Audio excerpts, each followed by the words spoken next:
নমস্কাৰ আপোনালোকে চাই আছে এবি লাইভ 24 আজি এটি বিশেষ সংবাদ দিব বিচাৰিছো সংবাদটো দুখৰ সংবাদটো বেজাৰ লগা সংবাদটো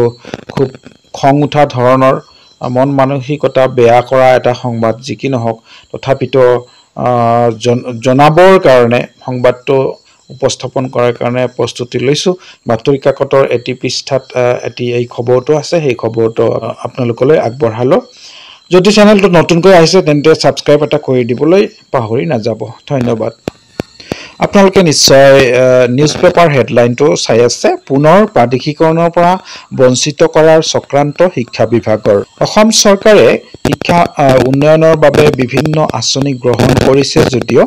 গুৰুত্বপূৰ্ণ সমস্যা কিছুমান গঠনমূলকভাৱে সমাধান কৰাৰ ক্ষেত্ৰত কিন্তু দেখিও নেদেখাৰ ভাও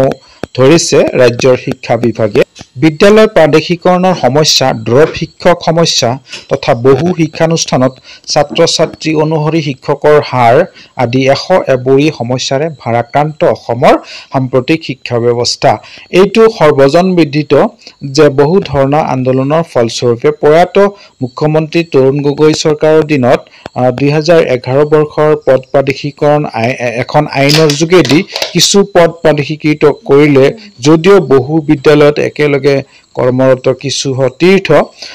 শিক্ষক হস্তকলা সংগীত শাখা শিক্ষক আদিক বঞ্চিত কৰিলে ফলস্বৰূপে পুনৰ দীঘলীয়া আন্দোলনৰ সূচনা হ'ল সংশ্লিষ্ট বঞ্চিত শিক্ষকৰ দ্বাৰা আনকি বহুতে আইনখনৰ ওপৰত আইনী যুঁজ দিবৰ বাবে আদালতৰ কাষ চাপিলে হেয়ে গুৱাহাটী উচ্চ ন্যায়ালয়ে বহু জল্পনা কল্পনাৰ অন্তত 2011ৰ আখৱাযুক্ত আইনখন বাতিল কৰি ইতিমধ্যে প্ৰাদেশিকৃত হোৱা 2013 চনৰ পদসমূহ সুৰক্ষিত ৰাখি চৰকাৰক আন্দোলনকাৰী দল সংগঠনক লগত লৈ এখন আইনৰ পোষকতা লগতে পৰামৰ্শ কৰিলে পুনৰ তদানীন্তন মুখ্যমন্ত্ৰী সৰ্বানন্দ সোণোৱাল চৰকাৰে প্ৰাদেশিকৰণ আইন 2017 আনিলে তৎসত্ত্বেও পুনৰ বঞ্চিত হল বৰ্তমানেও কৰ্মৰত হৈ থকা এই সকল দুৰ্ভগীয়া শিক্ষক অসমৰ অন্য প্ৰান্ত শিক্ষকৰ লেখিয়াকৈ উত্তৰ কামৰূপৰ বহু শিক্ষকৰ এই ক্ষেত্ৰত শিক্ষা বিভাগলৈ অভিযোগৰ আঙুলি টুৱাই কয় যে 2011 আইনে তেওঁলোকৰ শিক্ষকতা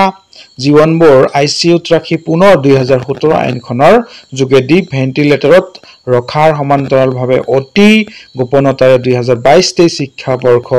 ইউডাইছৰ পৰাও নামসমূহ কৰ্তন কৰি এতিয়া শিক্ষা জীৱন সমাপ্ত কৰোৱাৰ চক্ৰান্ত ৰচিছে আনফালে কামৰূপ জিলাৰ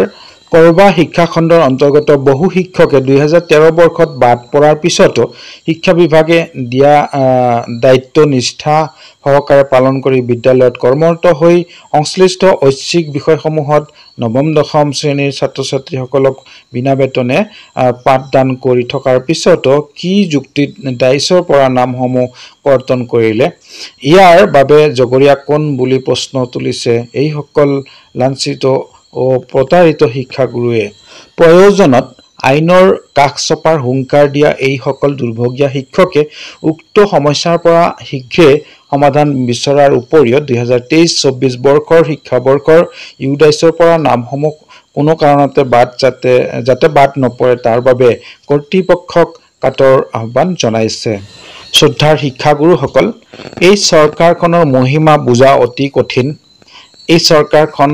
অতি প্ৰতাৰণা কৰাত কিন্তু খুব পাৰ্গত নানা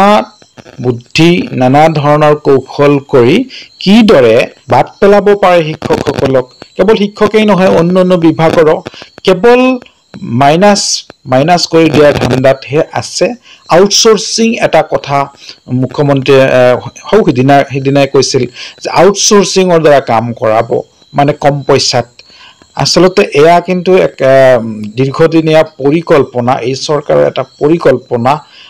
আসলতে কৰ্মচাৰীসকলক ছাটাই কৰাৰ এক প্ৰচেষ্টা চলাই আছে আৰু ভেঞ্চাৰ বা ড্ৰপ আউট শিক্ষক বঞ্চিত শিক্ষকসকলৰ কথাটো বাদেই এওঁলোকক তো মাৰি পেলোৱাৰ বুদ্ধি কৰিছে 17ৰ যি আইনখন সেই আইনখনৰ দ্বাৰা গতিকে সকলো শিক্ষাগুৰুৱে কিন্তু আন্দোলনত জপিয়াই পৰাৰ বাহিৰে উপায় দেখিবলৈ পোৱা নাযায় সমান্তৰালভাৱে আইনৰ ব্যৱস্থা ল'ব লাগিব দৰকাৰ হ'লে সুপ্ৰিম কোৰ্টত যাব লাগিব হাই কোৰ্ট কৰিলেও কোনো ফল নিদিয়ে সুপ্ৰিম কোৰ্টৰ দ্বাৰস্থ হ'ব লাগিব তাৰ সমান্তৰালকৈ কিন্তু আন্দোলন গঢ়ি তুলিব লাগিব অন্যথা কিন্তু প্ৰাপ্য ন্যায় পোৱাৰ আশা খুবেই কম যিকি নহওক পৰৱৰ্তী আন এটি ভিডিঅ'ত লগ পোৱাৰ আশাৰে আজিলৈ ইমানতেই ধন্যবাদ জয় অসম